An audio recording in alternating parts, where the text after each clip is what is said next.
아버님, 그러면 안 되는 거잖아요.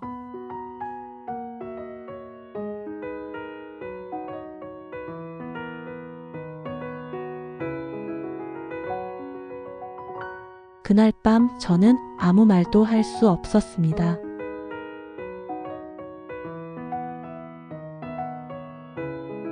입술이 떨리고 심장이 너무 커져서 제 안의 모든 윤리와 이성이 무너졌습니다. 61세인 그의 아버지와 36세인 저는 그 사람의 며느리였습니다. 그러나 지금은 같은 집, 같은 방, 같은 이불 아래 있었고 그날 밤 그는 제게 다가왔습니다. 그건 욕망이 아니라 외로움이었습니다. 그리고 전 그 외로움에 몸을 내어 주었습니다. 이 영상이 시작되기 전에 잠시만요. 구독과 좋아요를 눌러주세요. 무료이니까요. 저에게 큰 힘이 됩니다. 안녕하세요. 저는 윤서진 36살, 5년째 무심한 남편과의 결혼 생활 속에서 단 하루 모든 걸 잊고 싶었던 여자입니다. 그리고 그날 이후 저는 다시는 예전의 제가 될 수 없었습니다. 예전에 제가 될 수 없었던 그날 밤의 충격적이었던 시아버지 아니 지금은 나의 남편인 그의 큰 물건에 저의 몸이 되살아나게 된 진실을 고백할까요? 저와 함께 영상 끝까지 시청해주세요.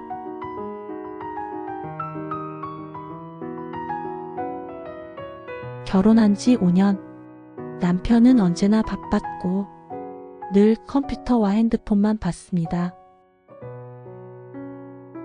아침엔 인사도 없이 나갔고 밤엔 눈도 마주치지 않았죠. 침대에 누워 있으면 그 사람의 체온조차 느껴지지 않았습니다. 사랑이 사라진 부부. 정말 이렇게 되는 거구나. 애가 없어서일까요? 아니면 내가 매력이 없어진 걸까요?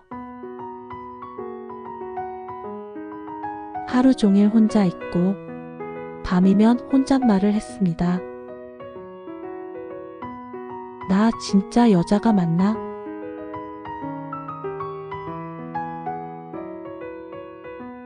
그러다 어느 날 시댁에서 전화가 왔어요. 시아버지가 허리를 다치셨다는 말. 남편은 출장 때문에 못 간다고 했고 저더러 대신 다녀오라 했습니다. 서울에서 3시간 넘는 거리. 비가 내리기 시작한 날이었고 저는 캐리어 하나 끌고 시골 한옥으로 향했습니다. 그때까지만 해도 몰랐어요. 그날 밤 제 인생이 송두리째 뒤바뀔 거라는.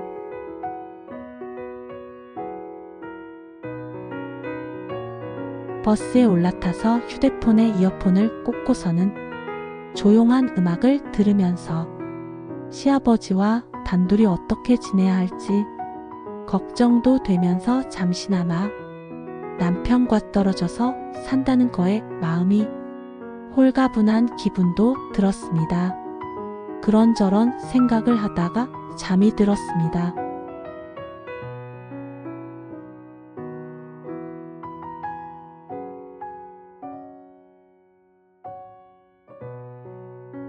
한참 후 작은 시골 마을에 도착했습니다. 버스에서 내려 돌길을 따라 10분 정도 걸어가니 한옥이 보였고 비에 젖은 기와 지붕 아래 작은 마당이 있었습니다. 문을 열자 시아버지가 조용히 앉아 있었습니다. 아, 내가 왔구나. 그 한마디 외엔 아무 말도 없었습니다.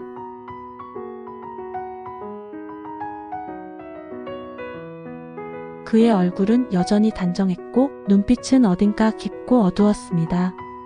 저는 어색하게 고개를 숙이며 말했죠. 안녕하세요. 허리는 좀 어떠세요? 몸이 불편하시면 말씀 주세요. 잠깐 도와드리러 온 거니까요.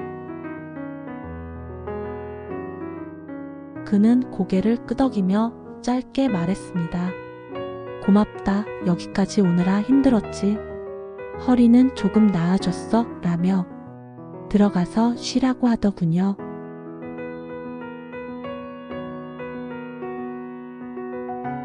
집 안은 정갈했고 책장엔 오래된 책들이 가득했습니다. 그가 방 한편 장롱에서 파스를 꺼내어 붙이며 말했습니다. 발을 헛디뎌서 넘어졌는데 나이가 들으니 잘 낫지가 않는구나. 혼자 사니까 불편한 것도 많았는데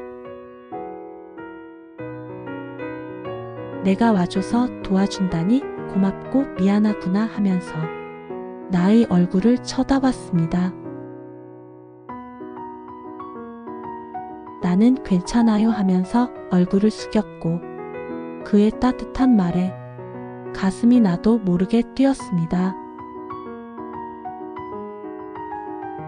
그의 집에는 가족 사진만이 걸려 있습니다.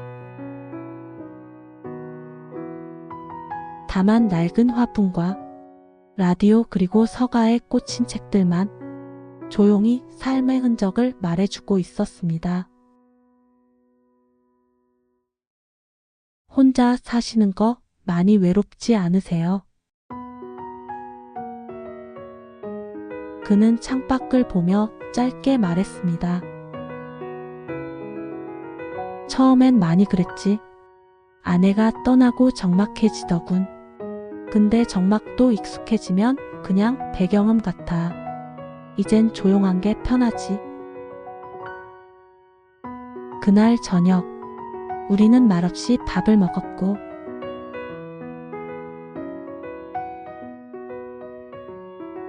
밥상 위엔 간장과 된장찌개, 달걀찜 같은 단출한 반찬만 놓여 있었습니다. 저는 식사를 하며 눈치 보듯 조심스럽게 물었습니다. 허리는 좀 괜찮으세요? 그는 젓가락을 멈추고 말했습니다. 예전처럼은 아니지만 많이 좋아졌어. 식사를 마친 뒤 갑자기 비가 내리는 바람에 저는 마당에서 우산을 씌운 채 빨래를 걷었고 그는 문틈에서 저를 바라보다가 말없이 돌아섰습니다.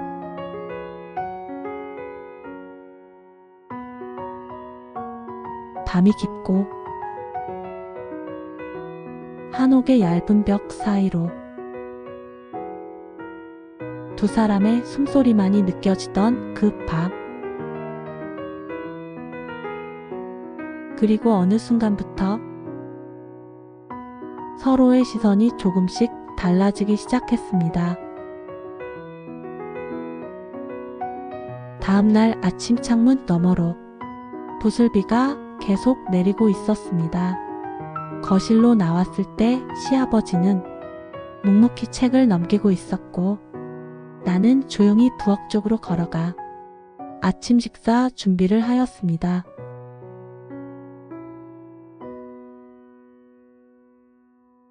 아침 드실래요? 내 질문에 그는 짧게 대답했습니다. 고맙다 하면서 식사 준비를 도와주었어요. 식탁에 마주 앉았지만 눈을 마주치지 못했습니다. 숟가락 소리와 빗소리만 방 안을 채우고 있었죠.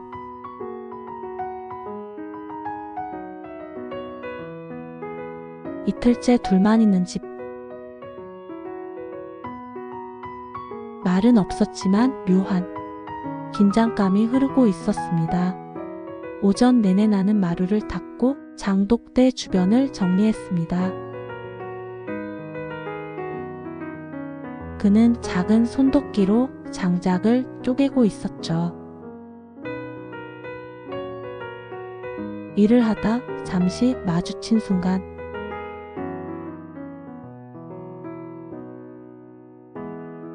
우리의 시선이 겹쳤습니다.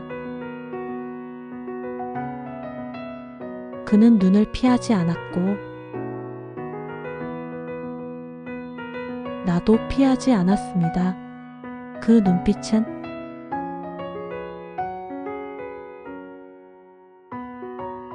무언가 말을 걸고 있었지만 나는 숨을 한번 삼키고 시선을 피했습니다.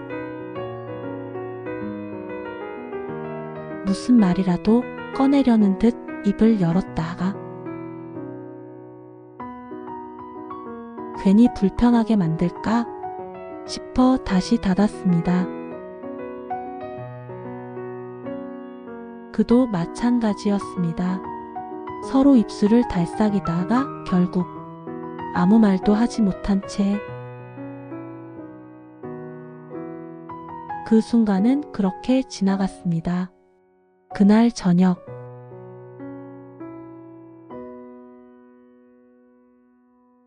전기장판 위에 이불을 깔며 나는 처음으로 그 사람의 발소리에 귀를 기울이게 되었습니다.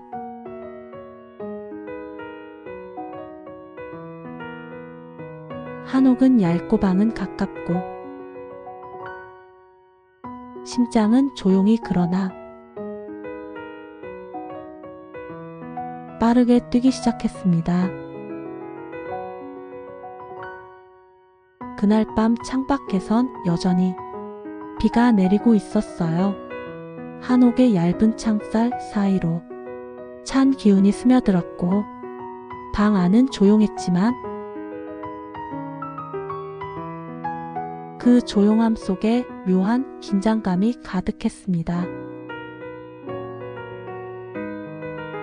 나는 얇은 수면 바지를 입은 채 부엌에서 따뜻한 물을 끓이다 실수로 물을 흘려 발등이 젖어버렸어요. 수건을 찾으려 급히 문을 열고 마루를 건너던 순간 시아버지와 마주쳤습니다. 그는 나를 보며 멈춰 섰고 나 역시 놀라 잠시 얼어붙었죠. 괜찮으냐?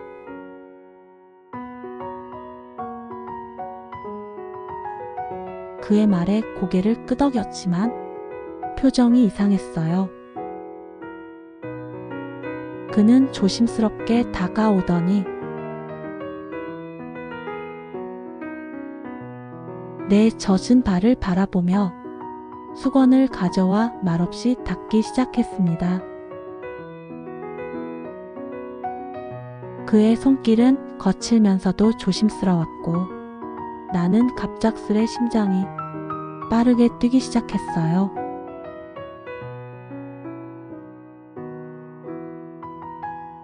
아버님, 제가 할게요. 작게 말했지만 그는 천천히 고개를 들며 말했습니다. 미안하다. 그냥 그 순간 멈출 수가 없었어. 그리고 그대로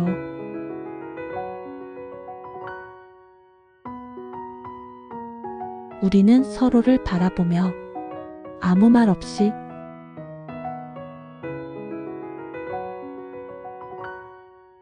시간을 멈췄습니다. 나는 그를 밀어내지도 피하지도 않았고 그 역시 무리한 행동은 하지 않았습니다. 그저 아주 천천히 그의 손이 내 손등 위에 얹어졌고 나는 그 손을 잡았습니다. 그는 순간 놀라서 내 손을 놓으면서 미안하다 라고 말하면서 그의 방으로 돌아갔습니다.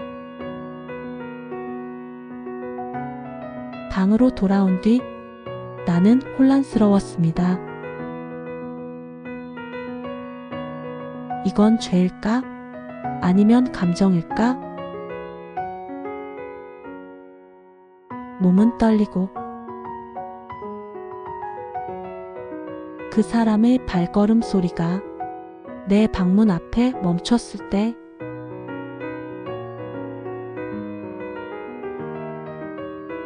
나는 천천히 눈을 감았습니다.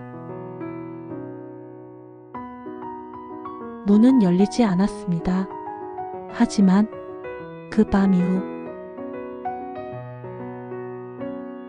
우리는 이미 선을 넘어가기 시작한 거였습니다. 다음날 아침 빗소리는 여전히 창밖을 두드리고 있었고 나는 어제의 일을 잊은 듯 행동하려 했지만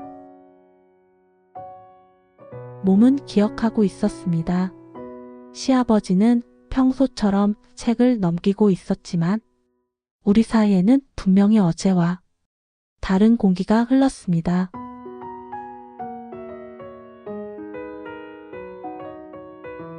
오늘은 장에 좀 다녀올까 한다. 너도 같이 갈래? 시골 시장 구경도 하고. 그가 먼저 말을 꺼냈습니다. 그리고 나는 마치 기다렸다는 듯 고개를 끄덕였어요. 우리는 마을 앞 작은 시장으로 함께 걸어갔습니다. 길은 질퍽했고 내 옷자락에 진흙이 튀었지만 그는 조용히 내 옆을 걸어주었습니다.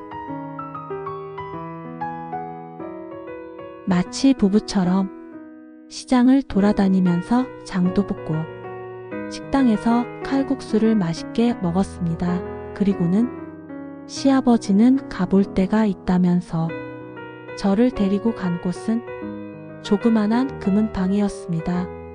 그리고는 반지를 골라서 손에 들려주며 말했습니다. 이건 내가 좋아할 것 같아서. 내가 말했습니다. 저 이런 거 받아도 되는지 모르겠어요. 그는 웃으며 말했습니다. 받아도 돼. 난 너밖에 줄 사람이 없으니까. 그 짧은 대화 속에 숨겨진 진심이 가슴을 두드렸습니다.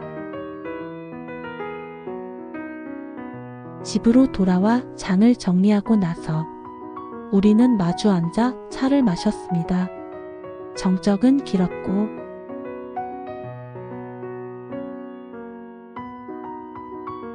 잠시 후 그는 나의 손을 슬며시 잡으면서 너를 사랑하고 있다면서 나의 눈을 바라보았습니다.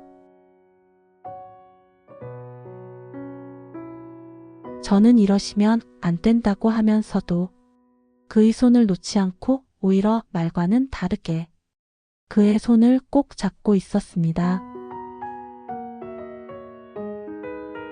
그러자 그는 용기가 났는지 저를 안아버리더니 입맞춤을 하였습니다. 저는 피하려고 했지만 그의 힘을 이길 수 없었고 점점 더 깊이 헤어나올 수 없는 따뜻한 전율이 흐르고 있었습니다.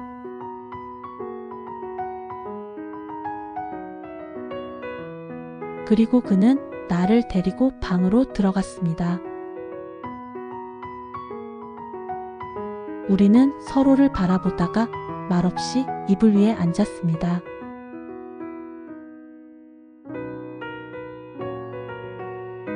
아버님,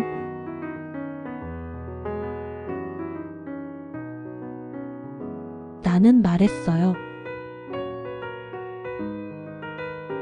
오늘 밤 아무 일도 없었던 척 다시 돌아갈 수 있을까요?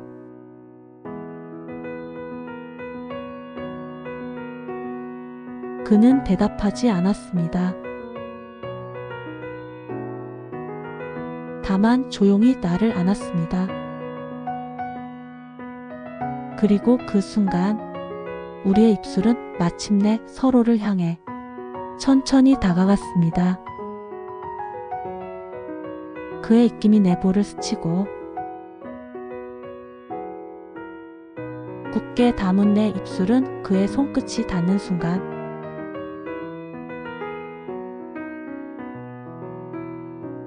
조용히 떨리기 시작했습니다. 그의 숨결은 묵직했고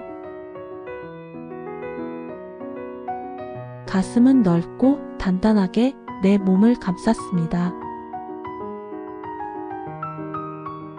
그 품 안에서 나는 작아졌고 동시에 다시 살아나는 기분이었습니다.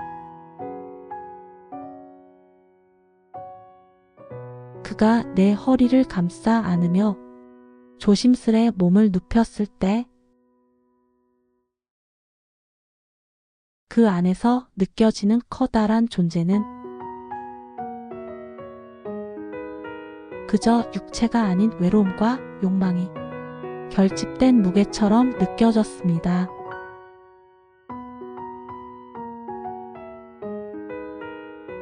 나는 놀랐고 동시에 받아들이고 있었습니다.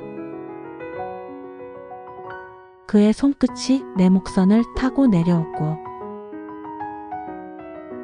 심장이 요동치며 숨조차 쉴 수 없을 만큼 공간이 작아졌습니다. 이건 우리가 하면 안 되는 거잖아요. 나는 그렇게 말했지만 그의 눈을 보며 이미 알고 있었습니다. 그 누구보다 나도 원하고 있다는 걸. 그건 욕망이었고 동시에 오래된 외로움의 결말이었습니다.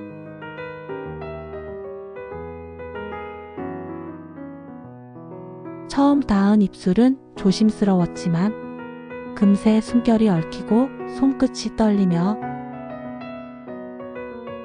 더욱 깊고 강렬하게 서로를 끌어안았습니다. 그의 손이 내 등을 타고 허리로 내려왔고 나는 무너지는 숨을 멈출 수 없었습니다. 그는 나를 천천히 눕히며 속삭였습니다. 너를 이렇게 안고 있는 게 꿈만 같아. 너를 오랫동안 사랑하고 있었어. 사랑해. 나는 대답 대신 그의 어깨를 끌어안았습니다.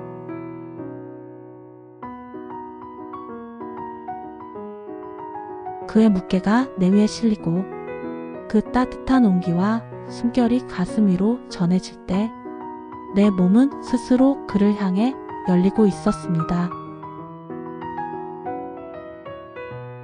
한참을 그렇게 숨죽인 채 이어지던 그 순간 우리의 몸은 더 이상 이성을 품고 있지 않았습니다. 우리는 서로를 꼭 끌어안고 말없이 울었습니다. 그것은 육체가 아닌 잊힌 존재로서의 회복이자 사랑이라는 감정의 마지막 고백이었습니다.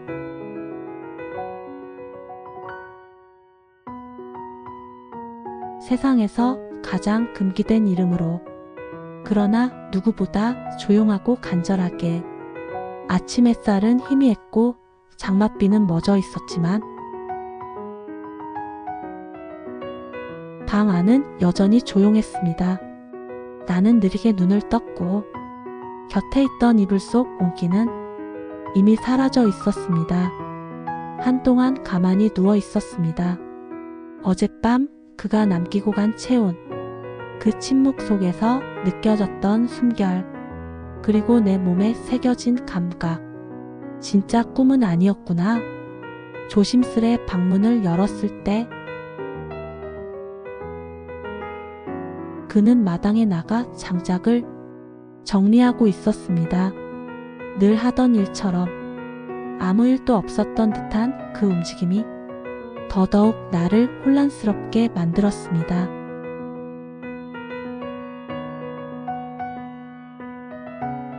아침 드세요. 내가 그렇게 말을 꺼냈을 때 그는 천천히 돌아보며 눈을 마주쳤습니다. 그 눈빛엔 말로 다 하지 못한 감정들이 담겨 있었습니다.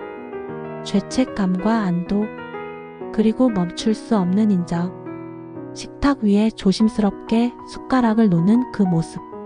나는 그가 더 이상 시 아버지라는 이름으로만 남을 수 없다는 걸 직감했습니다. 우리는 식사를 하며 단 한마디도 하지 않았습니다.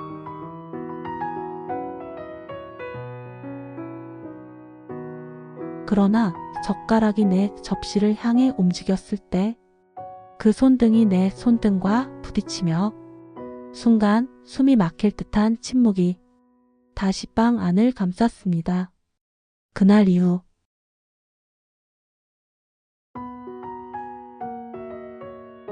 우리는 서로를 피하지 않았습니다. 하지만 말도 많지 않았습니다. 대신 눈빛이 손끝이 무심한 발걸음이 모든 걸 대신 말해주고 있었습니다. 그는 내게 말했습니다. 이건 실수가 아니었지. 나는 고개를 끄덕였습니다. 네, 절대로 실수가 아니었어요. 그리고 우리는 그날 이후 밤낮으로 사랑을 나누었습니다. 남편에게 느끼지 못했던 욕정을 시 아버지 아니 이 사람이 채워주면서 시간 가는 줄 모르고 살았습니다. 죄책감이 아닌 처음으로 누군가와 진짜 사랑을 나눈다는 느낌으로 그 순간 들려온 자동차 소리.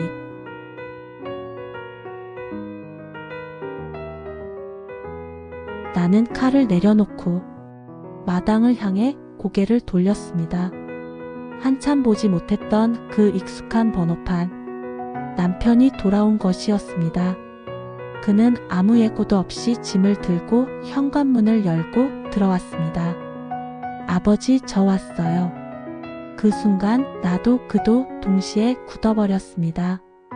남편은 나를 한번 그리고 시아버지를 한번 바라봤습니다. 짧은 인사 이후 그는 방에 들어가 캐리어를 풀었고 거실엔 어색한 정적이 흘렀습니다. 저녁 식사 시간.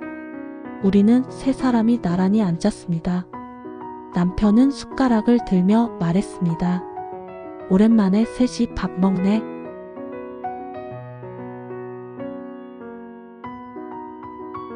그의 말에 아무도 대답하지 않았습니다.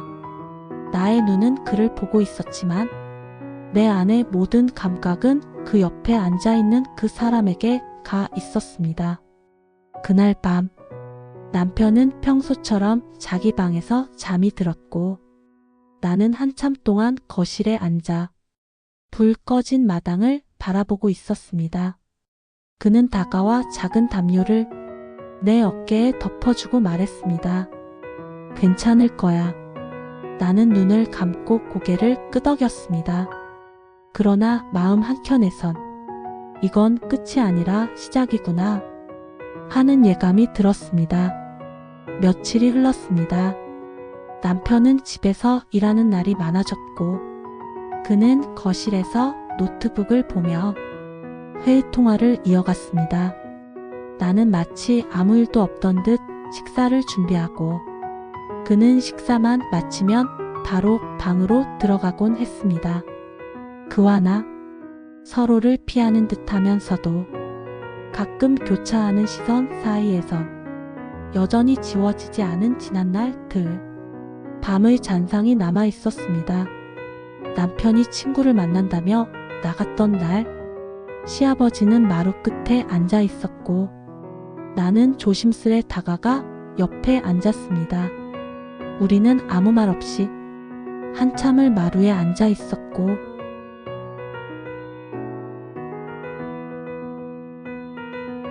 그의 손등이 내 손을 건드리는 순간 온몸이 기억처럼 반응했습니다. 숨결은 다시 얽히고 손끝은 떨리기 시작했고 두 입술은 천천히 그러나 피할 수 없게 가까워졌습니다. 오랜 간만에 닿은 입술은 조심스러웠지만 곧 깊어졌고 그는 내 뺨을 감싸 안으며 조용히 속삭였습니다. 너를 다시 안을 수 있을까? 나는 그 질문에 대답하지 않았지만 조용히 그의 손을 잡아 끌며 방으로 향했습니다.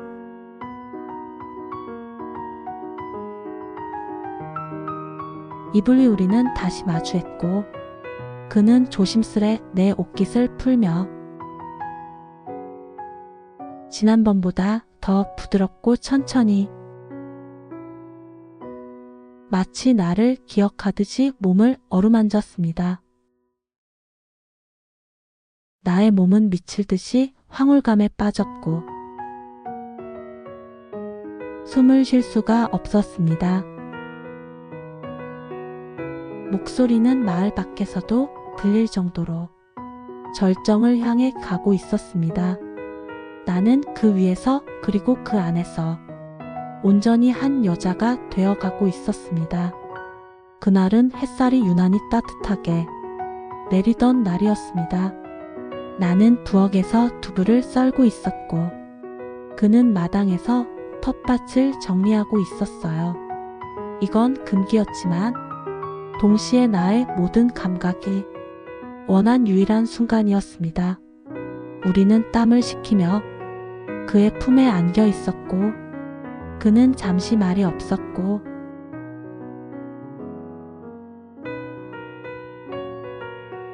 바람이 지나가는 소리만 들렸습니다. 그리고 조용히 입을 열었습니다. 내가 처음 그 밤을 기억한 건 처음으로 내 숨소리를 너에게 들려주고 싶었던 순간이었어. 나는 울컥했습니다. 그가 내게 남편이 아닌 한 남자로서 다가왔던 그 밤. 그것은 실수도 충동도 아닌 오래된 외로움의 종착지였음을 깨달았습니다.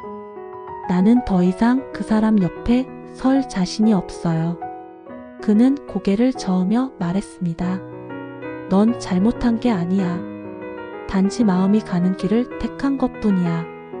그리고 조용히 내 몸을 감쌌습니다.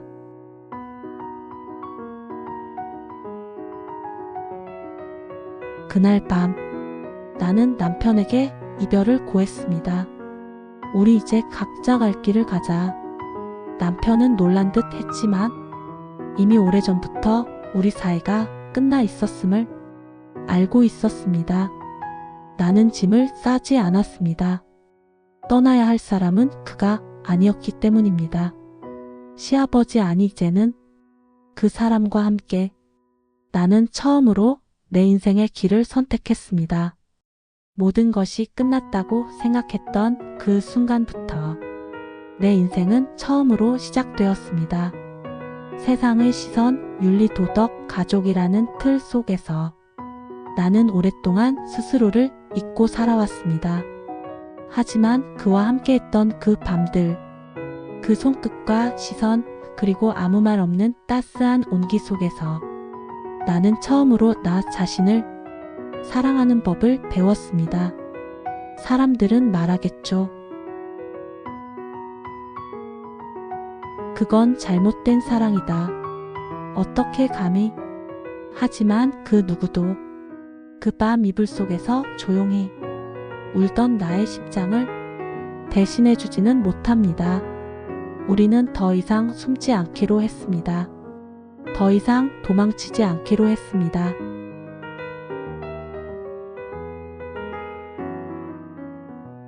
아들은 아니 전 남편은 용서 못한다면서 미국으로 떠났고 나는 마을 어귀 작은 주택으로 이사했고 그는 매일 아침차를 끓이며 나를 깨워줍니다. 장날엔 함께 시장을 돌고 비 오는 날엔 마루 끝에서 나란히 발을 내밀며 과거와 죄책감 대신 지금의 평온함을 함께 바라봅니다. 누구에게도 허락받지 못한 사랑일지라도 이 사랑이 내게 가르쳐준 건 분명합니다.